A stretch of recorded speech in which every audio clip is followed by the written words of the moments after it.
제가 얼마 전에 성천 영성문화원이라는 곳을 보게 되었습니다. 혹시 여러분들도 혹시 보신 분이 계시는지 모르겠습니다만 유성 쪽에 있습니다. 유성 쪽에 꽤 큰 건물로 성천 영성문화원, 혹시 보신 분 계십니까? 네. 원래는 성천교회였다고 합니다. 이제 네. 제가 그 건물을 싹 지나가면서 이름이 주는 느낌이 조금 이상해서 바로 스마트폰 검색을 해보았습니다. 원래 한국 기독교 장로회 그 교단에 속했던 목사님께서 그 교회를 목회하셨던 곳이더라고요. 1300명, 1800명 잘 기억나지 않지만 꽤 큰 대형 교회로까지 성장했던 교회였는데, 원래 이 개신교 목회자였던 이분이 어떠한 일인지 잘 모르지만 이제는 구원의 길이 예수에게만 있지 않고 유교, 불교, 도교, 기타 등등 어떤 우리가 찾아가는 인간의 노력으로 구원의 길이 열려져 있다라고 하는 그런 새로운 복음을 설파하는 장소로 그렇게 사용되고 있더라고요. 여러분도 한번 검색해 보십시오. 네, 우리의 구원은 다 똑같다. 예수님이 하신 거나 석가가 말씀하신 것이 그리 다르지 않다. 우리는 찾아갈 뿐이다. 이런 이야기를 하십니다. 네. 자세한 내용은 스마트폰 검색을 하시기 바랍니다. 그렇게 이야기를 하더라고요. 참 놀라운 일입니다. 참 놀라운 일이죠. 왜 이런 일이 벌어질까요? 왜 이런 일들이 생겨날까요? 여러 가지 이유가 있겠지만 이러한 부분들은 특히나 한국 사람들에게서 많이 나타나는 성향 중에 하나인데, 종교 탐닉이다라고 저는 말하고 싶습니다. 우리 민족이 유달리 종교성이 참 강한 민족입니다. 그래서 고대로부터 지금까지 우리의 조상들이 늘 무언가를 섬겼습니다. 그렇게 하지 않으면 견디지 못하는, 물론 인간 존재가 신을 찾아갈 수밖에 없는 그런 종교의 씨앗이 심겨져 있긴 하지만 우리 민족이 유달리 좀 심하고 많습니다. 그래서 우리 전 세대의 어머니들이 항상 이렇게 물 같은 거 정한수 떠다 놓고 비나이다 많이 했죠. 이런 부분들이 사실 우리나라, 우리 민족 사람들이 얼마나 종교성이 강한지를 좀 이렇게 상징적으로 보여주는 부분입니다. 또 특별히 이게 맞는지는 모르겠지만 제가 우연히 한 그 젊은 대학생과 인사하는 과정에서 생각되던 바인데, 우리의 인사가 안녕하십니까? 아닙니까? 안녕하십니까? 당신의 영이 평안하십니까? 우리 민족이 그렇습니다. 이게 항상 이게 어떤 종교적인 부분이 색채가 참 강합니다. 이 성천 영성문화원을 운영하시는 이분, 이제 목사님은 아니시겠죠? 이분 종교 탐닉이다, 저는 그렇게 이야기하고 싶습니다.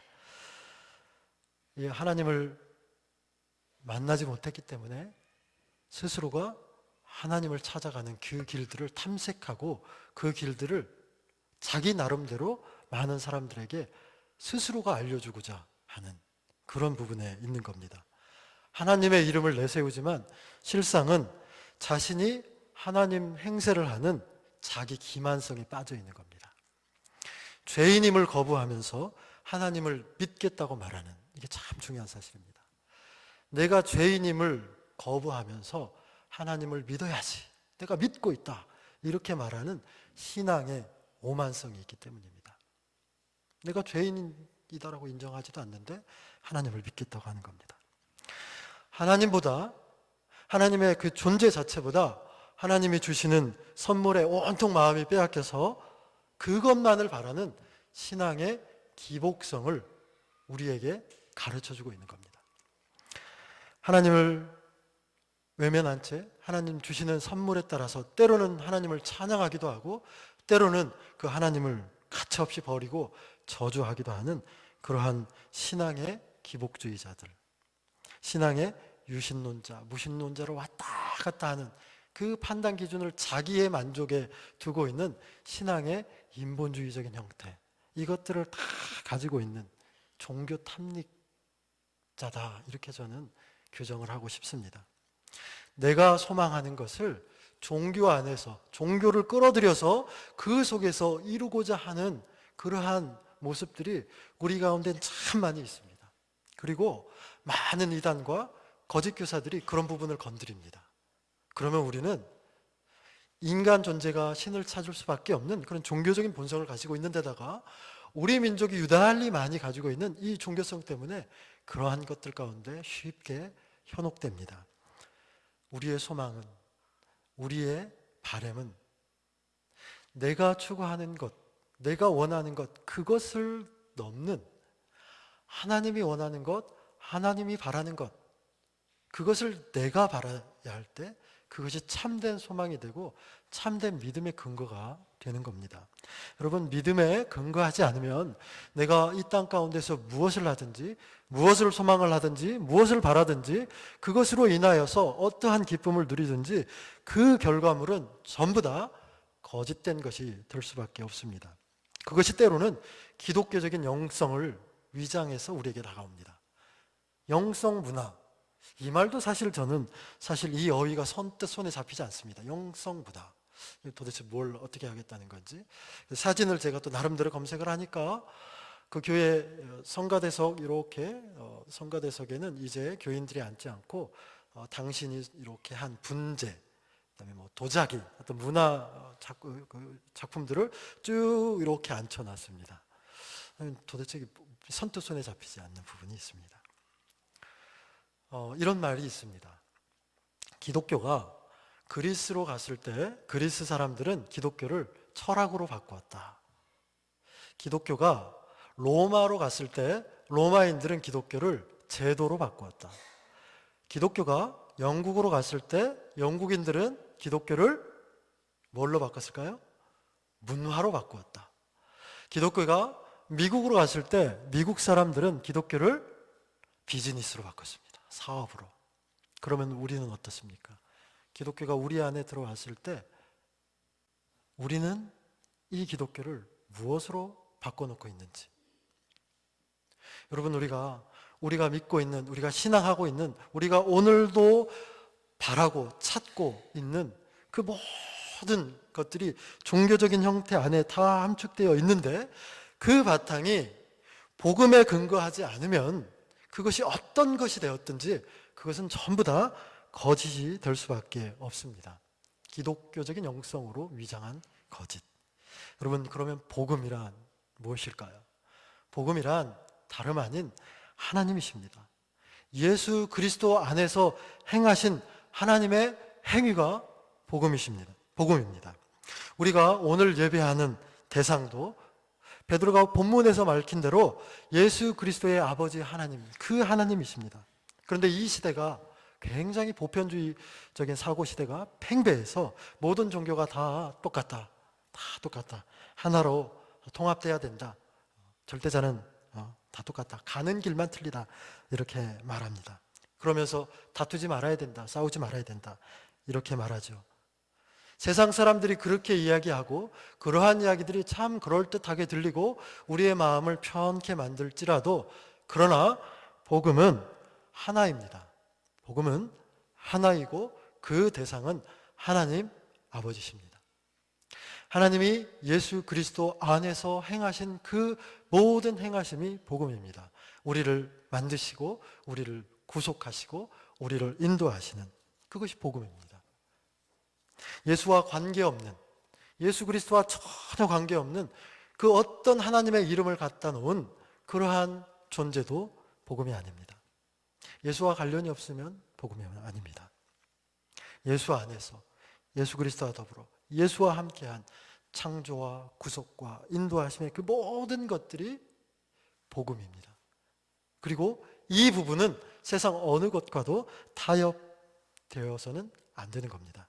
그래서 오늘 베드로가 말합니다. 아버지 하나님이 예수 그리스도를 죽은 자 가운데서 살리셨다.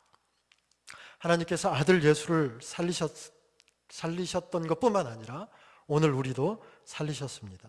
그래서 그 부활의 생명이 구체적으로 오늘 우리에게까지 드러나는데 어떻게 드러나냐면 거듭남으로 드러나는 겁니다. 거듭남. 우리가 거듭남다라고 하는 것은 그동안 많이 우리 담임 목사님 통해서 우리가 들었지만 새로 난다는 의미죠. 니고데모가 예수님을 찾아와서 예수님과의 대화 속에서 그렇게 배웠던 이 거듭난 새로 태어남. 여러분, 거듭나지 않으면, 새로 태어나지 않으면 하나님 나라를 볼 수도 없고 하나님 나라를 들어갈 수도 없고, 그렇기 때문에 그 하나님 나라를 소망할 수도 없고, 소망할 수 없기 때문에 그 하나님 나라를 기뻐할 수도 없습니다. 요한은 이 거듭남을 물과 성령으로 거듭난다 이렇게 설명하지만, 베드로는 오늘 본문에서 하나님이 예수의 부활로 말미암아 우리를 거듭나게 하셨다 이렇게 말합니다. 부활의 생명, 우리 안에 구체적으로 맺혀지는 것은 우리가 거듭났을 때 열매로 맺혀지는 겁니다. 우리가 읽지 않았지만 1장 23절에 이렇게 기록되어 있습니다. 너희가 거듭난 것은 썩어질 씨로 된 것이 아니요 썩지 아니할 씨로 된 것이니 하나님의 살아있고 항상 있는 말씀으로 되었느니라 이렇게 기록되어 있습니다.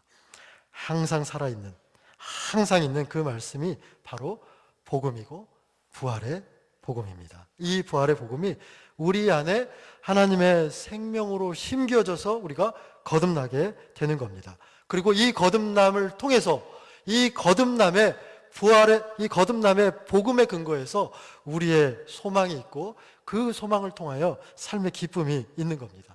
그래서 그리스도인으로서 가장 특징적인 삶을 사는 그러한 기쁨이 넘치는 소망 있는 삶을 살게 되는 거죠.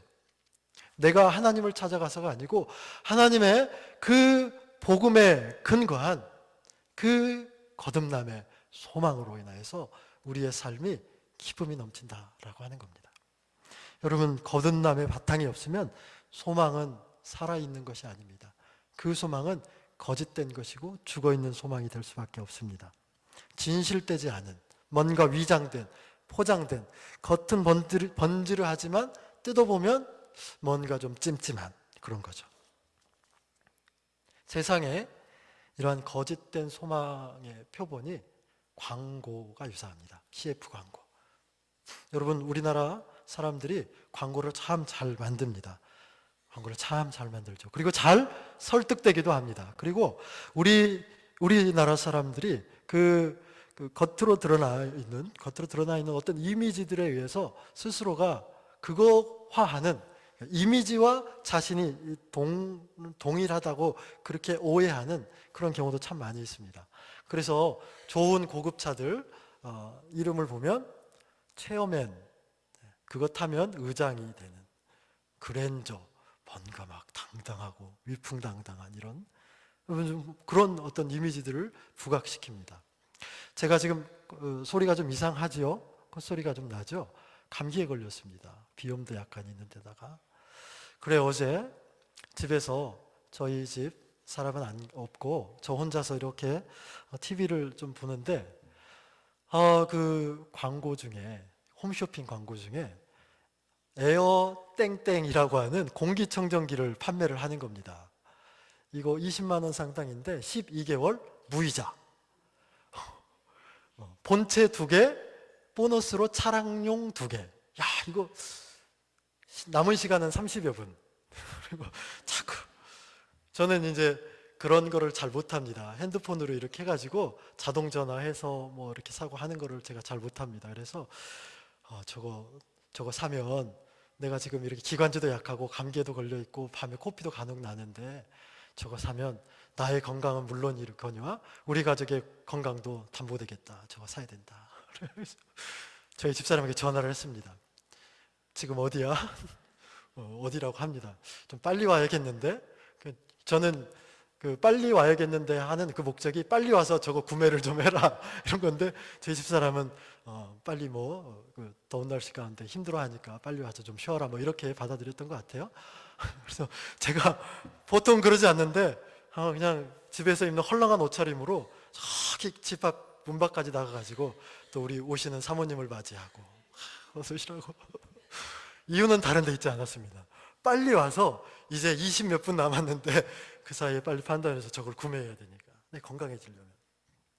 그래서 이제 물어봤습니다. 우리 이제 임대하고 있는 공기청정기가 있는데 저거 처분을 하면 어떻게 되냐? 위약금 물지. 위약금이 10,000원? 좀 상당히 텐데요. 몇 년 남았어? 좀 남았대요. 어떻게 하면 좋지? 막 혼자 머리를 막 굴리고. 그러면서 이제 꼭 사고 싶은데, 위약금이 이렇게 걸려져 있는 다른 청정기 때문에 할 수는 없고, 그래서 좀 한번 생각해 보기로 하고 다시 검색을 해봤습니다. 사용자 평가가 어떻는가 검색을 해보니까 그냥 별로 좋지 않더라고요. 그 느낌이라는 게 있지 않습니까? 그 회사와 관계되어 있는 사람들이 그냥 칭찬으로만 가득 이렇게 써놓은 그런 회사가 고용한 사람들이 올려놓은 글들로 가득한 느낌을 받았습니다. 그리고 솔직한 후기평 이런 블로그가 있어서 봤는데 사면 만족한다. 그 만족은 심리적인 만족에 불과하다. 이렇게 되어 있더라고요. 그래서 이거 아닌 것 같은데 또 조금 읽어보니까 그러나 한 가지 정말 만족스러운 것은 남편이 방구를 껴도 방구 냄새는 안 난다. 뭐 이런 거 있더라고요. 그래서 그래 돈도 없는데 뭘 이걸 굳이 사야 되느냐 하고 이제 포기하지는 않고 이렇게 살짝 접어두었습니다. 여러분들에게도 그런 유혹이 그런 마음의 동함이 많이 있지 않습니까? TV나 광고 이런 거 볼 때 우리 여성분들이요, 이것을 먹으면 살이 쪽쪽 빠집니다. 이런 거 할 때 나 저거 사 먹어야 살 빠지지. 이런 유혹에 넘어가지 않습니까? 여러분 먹는데 어떻게 살이 빠집니까? 먹어서 살 뺀다는 거 이건 불가능한 일입니다. 저 주방기구 사면 우리 가정이 조금 더 행복해질 텐데.